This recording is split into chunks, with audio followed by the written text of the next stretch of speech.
Welcome back to our channel gully cricketer. பார்த்தீங்கன்னா நேற்று வந்து நம்ம ஃபாரின் வந்து நம்ம ஃப்ரெண்டு வந்திருந்தார். அதனால் அவரை ஏர்போர்ட்டில் போய் பிக்கப் பண்ண போயிட்டோம், வெல்கம் பண்ண போயிட்டோம் சாரி. அதனால் நான் வந்து இந்த பஞ்சாப் மேட்சையும் ராஜஸ்தான் மேட்சையும் அந்தளவு பார்க்கல. அதனால தான் ரிவ்யூ போடல. பார்க்குற 10 வியூஸும் தப்பாக எடுத்துக்காதீங்க, அதனால தான் ரிவ்யூ போடல.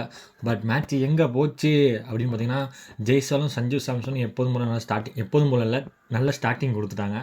அதனால வந்து நல்ல ஒரு ஓப்பனிங் கிடச்சிச்சு. இதை தாங்க நான் சொல்கிறேன், ஒவ்வொரு ஃப்ரான்ச்சைஸியும் இதை தான் பண்ணணும்.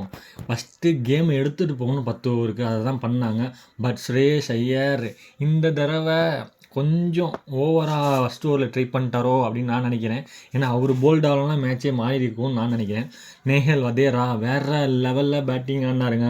அவங்க தோற்றுருந்தாலும் நல்ல பேட்டிங் ஆடினாருங்க. மேக்ஸ்வெலுக்கு அந்தளவுக்கு படலை, சசாங் சிங்க்கு சப்போர்ட் பண்ண ஆள் இல்லை, அதனால தான் தோற்றுட்டாங்க. பார்த்தீங்கன்னா என்ன ஒரு ஹாட் டாப்பிக்னு பார்த்தீங்கன்னா, ஜோஃப்ரா ஆர்ச்சர் 15வது ஓவர் தூங்கிக்கிட்டு இருப்பார், நல்லா படுத்துக்கிட்டு. பார்த்தா ஒரு அஞ்சு ஓவர் முடிஞ்சு பார்த்தா ஃபஸ்ட் ஓவர்லேயே 2 விக்கெட் இருக்காரு. யாரா இந்த பையன், நான் தான் இந்த பையன் அப்படின்ட்டு.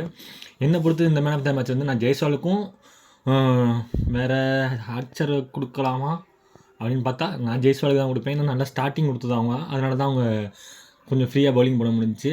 இந்த ஒரு வீடியோ மட்டும் கொஞ்சம் அப்படி இப்படி இருக்கும், அட்ஜஸ்ட் பண்ணிக்கோங்க. நம்ம வீடியோ பிடிச்சிருந்தா லைக் பண்ணுங்கள், ஐபிஎல் பார்க்கணும் ஷேர் பண்ணுங்கள், மறக்காமல் நம்ம சேனலை சப்ஸ்கிரைப் பண்ணுங்கள். Thank you guys.